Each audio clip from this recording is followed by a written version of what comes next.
Bismillahirrahmanirrahim. Assalamualaikum warahmatullahi wabarakatuh. Alhamdulillahi rabbil alamin, wal aqibatu lil muttaqin, wassalatu wassalamu ala asrafil anbiya'i wal mursalin, wa ala alihi wa sahbihi ajma'in. Asyhadu an la ilaha illallah wa asyhadu anna Muhammadan abduhu wa rasuluh la nabiyya ba'da.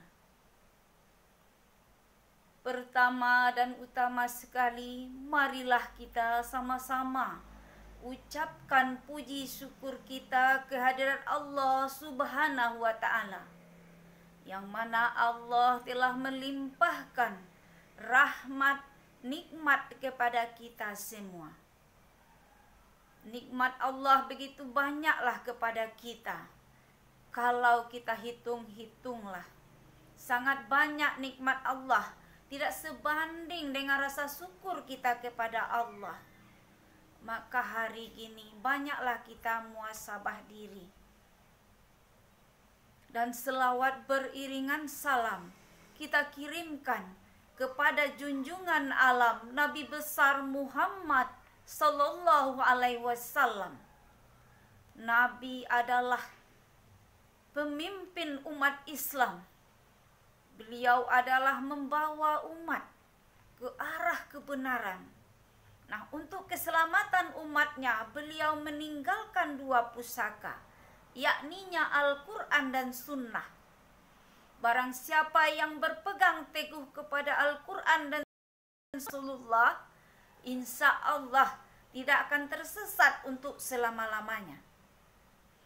Baiklah kaum muslimin yang dirahmati Allah, pada kesempatan kali ini saya akan menguraikan tentang pelajaran apa yang bisa diambil dengan wabah yang terjadi di negeri kita ini. Sudah 3 minggu belakangan ini, adanya wabah melanda negara kita, bahkan melanda dunia. Kita harus bisa ambil pelajaran di sini. Pada dasarnya kita manusia mempunyai sifat khilaf dan salah dalam hidup. Tapi kali ini sudah sering sekali melihat kemungkaran di atas dunia ini. Sebagaimana firman Allah, A'udzubillahi minasyaitonirrajim. Bismillahirrahmanirrahim. Zaharal fasadu fil bahri wal bahri bima kasabat aydin nas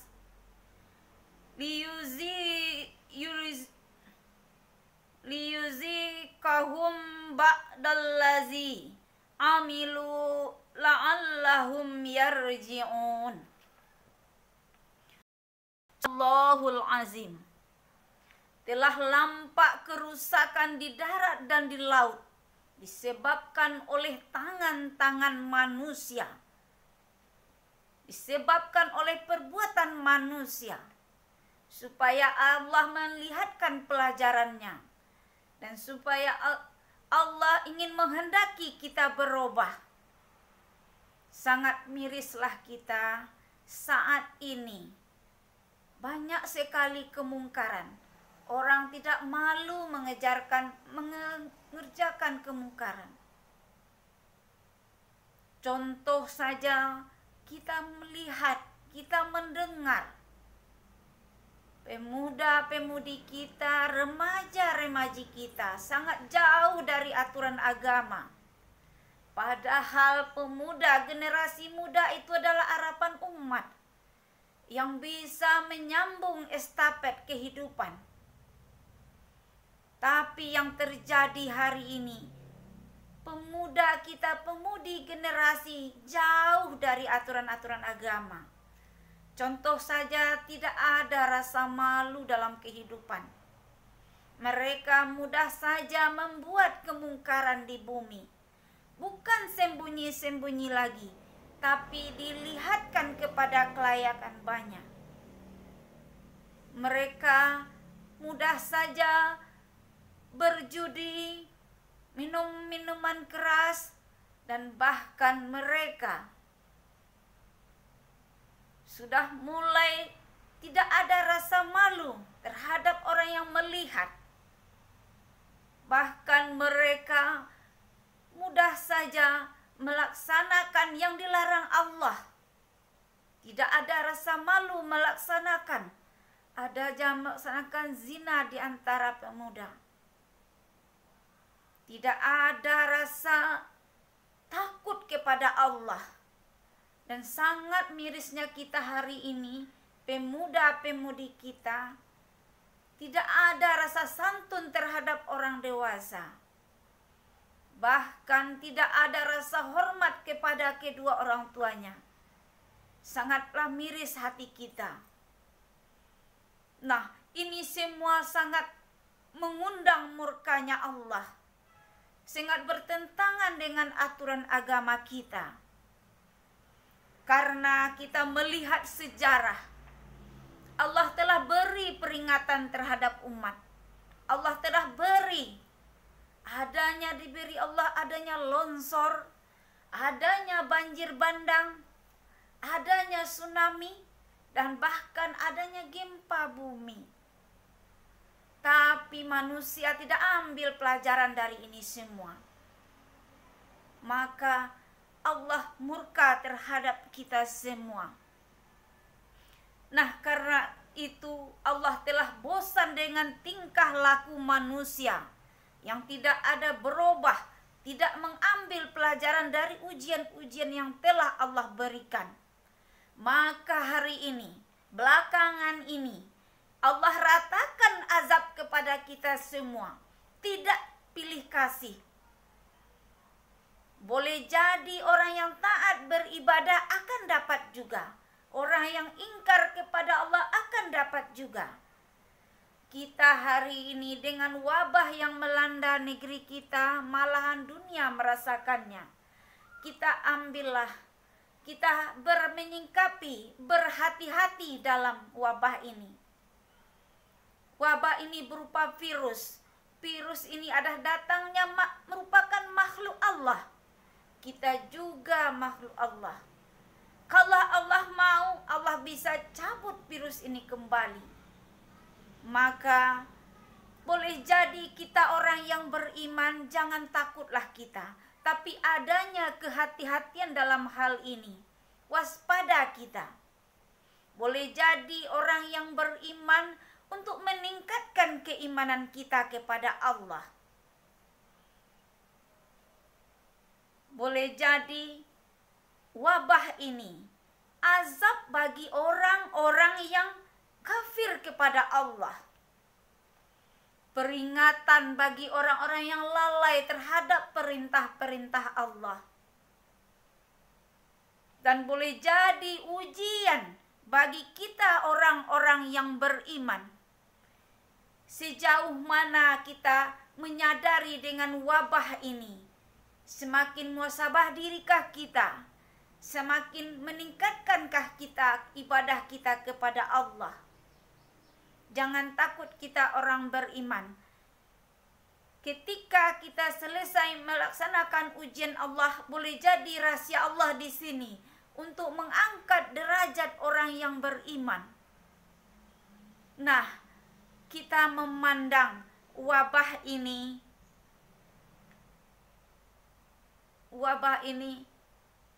dijadikanlah sebagai tolak ukur untuk kita hati-hati dalam hidup, menjaga kebersihan. Nah, di dalam Al-Quran juga dijelaskan, surat Al-Baqarah ayat 7. A'udzubillahi minasyaitonirrajim. Bismillahirrahmanirrahim. Wa minan nasi may yaqulu amanna billah wa bil yaumil akhir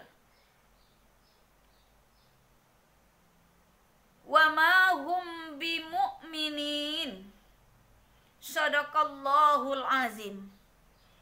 Dan di antara manusia dia berkata, sesungguhnya saya beriman kepada Allah dan hari akhir.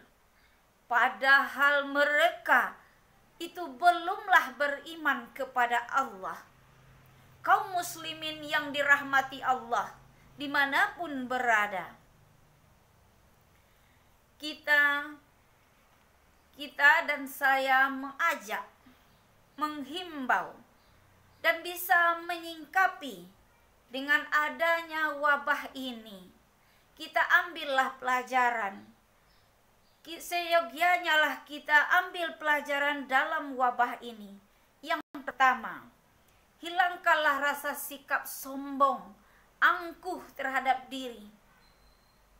Dan Allah tidak menyukai sikap-sikap orang yang sombong, yang hanya mementingkan kehidupan dunia, yang hanya menomorsatukan dunia dan memamerkan kekayaan-kekayaannya.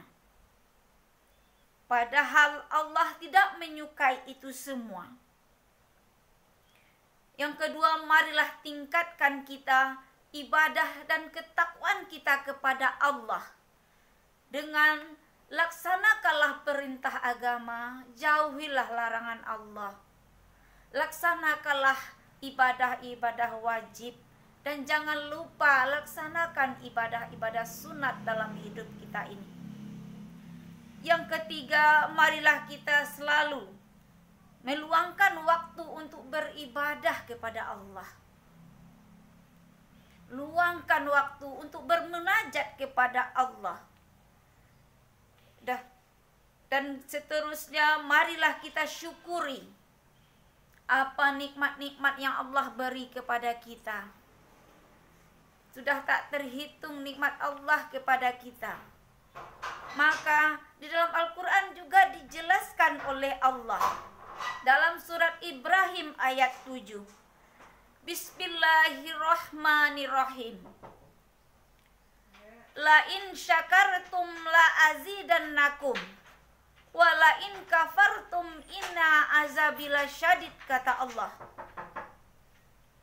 Barang siapa yang bersyukur atas nikmat yang aku beri, niscaya akan aku tambah-tambah nikmat itu. Nah, barang siapa yang mengingkari nikmat yang aku beri, insya Allah, kata Allah, azabku amat pedih. Nah, kita jangan main-main di sini. Nah, kaum muslimin yang dirahmati Allah, dimanapun berada, dalam menyingkapi wabah ini, kita harus mendengarkan apa itu seruan pemerintah. Dan seyogianya lah kita mendengarkan himbauan ulama kita untuk tetap jagalah kebersihan diri. Jaga kebersihan diri. Jaga imunitas tubuh. Sebab tubuh ini penting bagi kita. Ini untuk memutus mata rantai penyebaran virus ini. Yang kedua adalah hindari kerumunan atau keramaian yang akan membuat kita mudahnya pindah virus. Yang ketiga, sabar kita. Sesuai dengan aturan pemerintah, sabar untuk beribadah di rumah. Janganlah kita hari ini memperturutkan ego kita. Ini yang benar, ini yang salah. Boleh jadi ulama itu sudah mengkaji kemudaratannya. Ulama, pemimpin, menjaga umat untuk selamat. Sebab nyawa tidak bisa diganti. Nah, saya menghimbau kepada kita semua, jagalah diri dari penyebaran COVID ini. Nah, dengarkanlah seruan-seruan pemerintah. Siapa lagi hari ini akan kita dengarkan? Mendengarkan seruan ulama bisa menjadi ibadah bagi kita. Nah, karena pemimpin, dia sudah melihat sejarah. Nah, hari ini mudah-mudahan kita diselamatkan oleh Allah dihindarkan dari virus ini, diselamatkan diri, keluarga, karib kerabat, handai tolan. Mudah-mudahan kita dimudahkan urusan kita oleh Allah Subhanahu wa ta'ala. Nah, selamat kita, selamat negeri ini. Mudah-mudahan COVID ini cepat berlalu dari kita. Billahi taufiq wal hidayah. Assalamualaikum warahmatullahi wabarakatuh.